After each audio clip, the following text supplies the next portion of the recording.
Hello, Survivor! My name is Bean, and today I'll go over some tips and tricks for tracking players in DayZ. Dropped items are a giveaway sign that somebody's been in the area. Learning and understanding the loot economy comes with experience, but you will eventually learn what items spawn where and be able to tell when things are out of place. Finding random things that wouldn't normally spawn in certain buildings like paper, guns, ammo, medical supplies, and random bits of partly used items like bandages, sewing kits, and duct tape. Piles of loot dropped on the floor in or outside of buildings usually means that whoever was here stopped to organise their inventory or something else went down.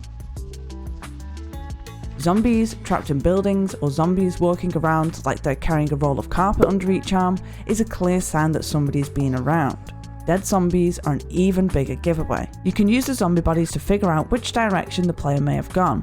If the zombie is lying on their front, they were most likely killed from behind with a stealth attack or a single power hit. If they're on their back, they were killed from the front. You can use the trail of dead zombies or trapped zombies to retrace the steps of the player. Fruit, stones, and mushrooms all spawn in from players passing through the area. Stones will spawn along the train tracks, trail paths, and dirt roads. Fruit will spawn around fruit trees in towns.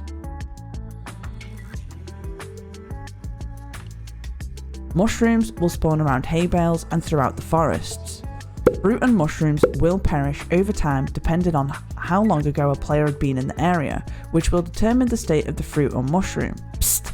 Don't eat rotten food, it'll make you sick. You may stumble across dead players. The state of decay can give you a rough idea of how long ago the fight happened.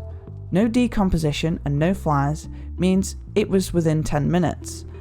If there is flies, it's been around 10 minutes. If the body is decomposing, it's been around half an hour. You can work out how they died from the position of the body. For example, if they fell to their death, their legs will be bent in all kinds of wrong ways. Or if they F11'd, they will usually be lying on their back with both of their legs bent in one direction, depending on whatever it was that they used to F11 with. If they were killed by zombies, there could be a horde surrounding them or nearby.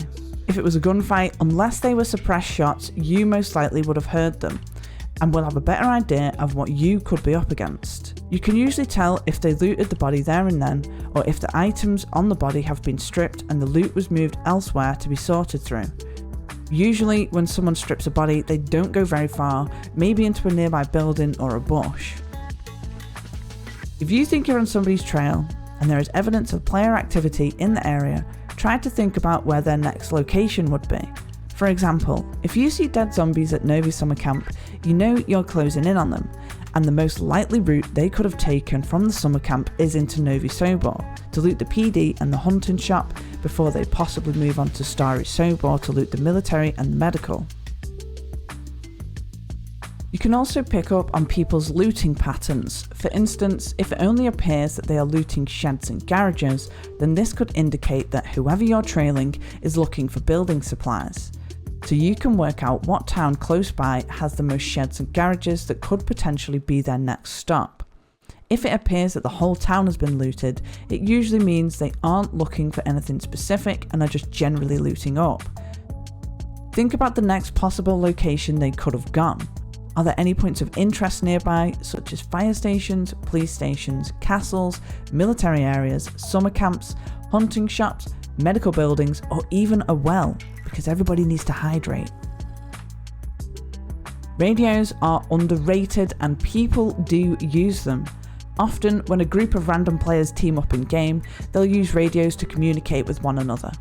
They'll talk about pretty much anything as long as they're comfortable with whoever they're running with. From what they had for dinner to where they stashed their loot.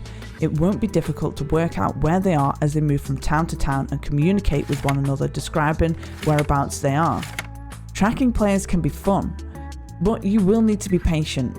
Sometimes it might not work out and you will lose the trail, but when it pays off, it's very, very rewarding. If you have any of your own tips and tricks for tracking players, leave them in the comments below. I hope this video helps you out. If it did, slap the subscribe button, click the ding dong and give it a like.